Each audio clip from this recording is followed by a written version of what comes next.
Welcome back to another segment of Behind the Scenes of the Waltons as I take up more questions and whatnot in a segment of Ask Judy. If you're enjoying these, please do hit like and subscribe. This is from Jeff Rosenberg, who said, a couple questions. Were there ever days where some of the principal cast were not scheduled, and if so, would they still be required to be on the set? If we were not filming, we were not required to be on the set, but we did sort of always have to be on standby in case for some reason the shooting schedule had to change, whether it be weather or an issue with a set or somebody else in the cast got sick and for some reason they had to change and add a scene to that shooting day. But otherwise, we did not. When we were younger and we were still in school, then during the school year, we would have to go to the studio and do our 3 hours of school that day because we did not go back to our own public schools, our own personal schools during the shooting season. We would only go back to our own schools when the series was on hiatus for a few months. So that's on that. And then your other question, was the cast able to give schedule conflicts in advance, let's say for an out-of-town family function? Not typically. We were under contract and for every episode, so that was meant to be our priority. They were under no obligation to ever accommodate our personal schedules. Obviously, if someone was sick and there was nothing that could be done about it, then they would shoot around it or write you out, or sometimes, yes, when I can't figure out why somebody isn't in an episode, I'm not sure if it was something like that the person was sick. I don't think just regular family functions were ever considered a reason to not be there. I imagine if there were, like a death in the family or something like that, we did lose some parents during the course of the series, so I don't recall if there were ever times like that when someone, missed time because of a family bereavement situation. But otherwise, nope. You just kind of had to schedule your life around the work and figured any kind of family things you tried to do during the shooting between seasons. And then you said, going back to the animal segment, did they live on the set or would they have been transported as needed? They would have been brought in each day that they were filming. So no, I don't recall them ever living there. I think maybe the chickens stayed in the chicken coop, but the cow and the goat, I think they were part of the transportation, or like on the call sheet, it would say what animals needed to be there based on what was going to be seen in those scenes for that day. And if they were going to be used in back-to-back days, I still think they took them home and brought them back so they could be cared for. And also, the studio, we didn't have control over anything else that might be going on the studio. So just probably safer to have those animals go home at night. Question from Ray Mitchell. The door from the family room to the grandparents' bedroom, why wasn't it ever used?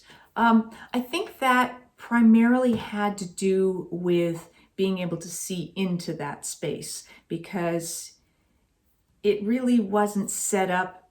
If that door had been used regularly, then you might have seen into the room, which would have meant having to light that set inside.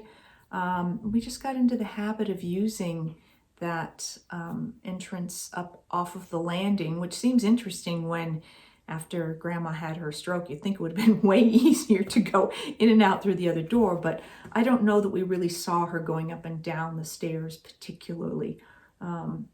So just for some reason, it was always set up that way that we didn't see it. And I don't even know if they determined when we originally had that set, if that door was meant to be into their bedroom or meant to just be an entry hall closet or or a storage cupboard. I don't know what it was originally designed to be, but then by the first time we sort of saw it, there was one episode where Grandma came out of that door, and then there was a point where when Aaron got married to Paul, when his father entered the bedroom through that door. So it just really became almost like we didn't see it. So I don't think people thought to use it in that way. But it would have meant making sure walls, if you could see in there, that the set was dressed and that it was lit, and that just would have been a lot more work. I had a wonderful response here from John Dayton, who was in response to someone having asked about other sounds on the lot and how much did that impact what we were filming. You know, if there were explosions on other shows were shooting shootouts or explosions or things like that, and how did that impact us? And I didn't particularly remember those things happening. So John elaborated a bit more.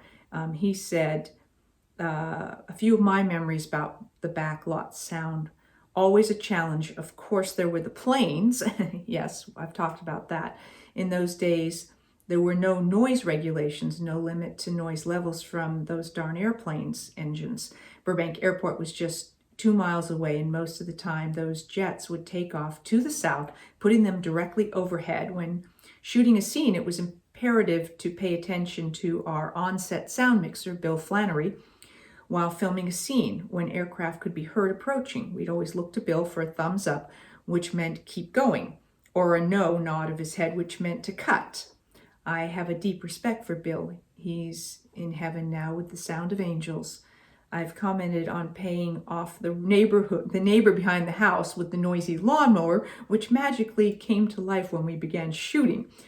But there were so many other challenges. For instance, other shows shooting close by. So John Dayton had made reference to this neighbor who had a lawnmower that when he knew we were filming back there, he'd run his lawnmower.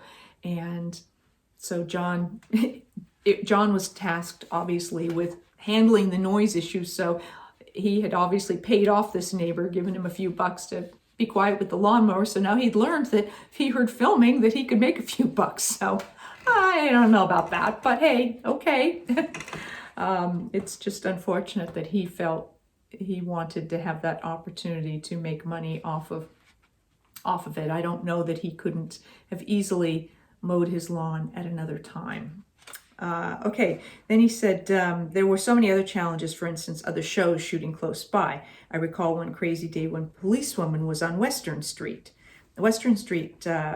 They were filming one of those chaotic scenes where everyone was shouting at everyone else, and we had to cut a few times due to the sound of gunfire, actually pops from blanks. I finally walked to their set, spoke with the AD, and got us both on the same radio channel so we wouldn't be in conflict shooting simultaneously. It was a respectful thing to do for both of us. Another challenge were the Motorola beepers the crew carried. It was necessary to make sure everyone on set had their beepers on silent mode while shooting a scene, especially when on the stage.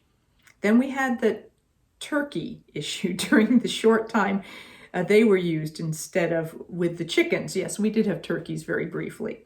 Every time we went on a bell, those darn turkeys would cry out and with a loud gobble gobble, and we'd have to wait for the cacophony to settle before the director could say action.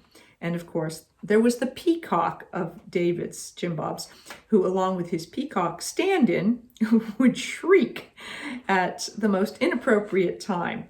They were beautiful but loud.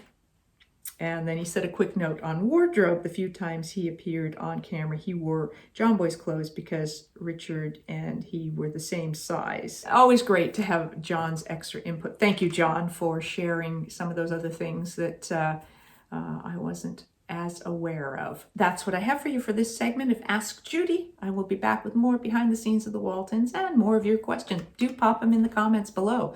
Believe it or not, I'm actually getting short on questions. Of course, a lot of them I have answered, but sometimes I will answer things again because I get asked again, so which means that people haven't seen, and I can never remember what segment I answered a question in. So feel free to ask questions, no matter how trivial or, whatever you think they are, and I will continue to grab them. All right, I'll see you next time. Thanks for watching.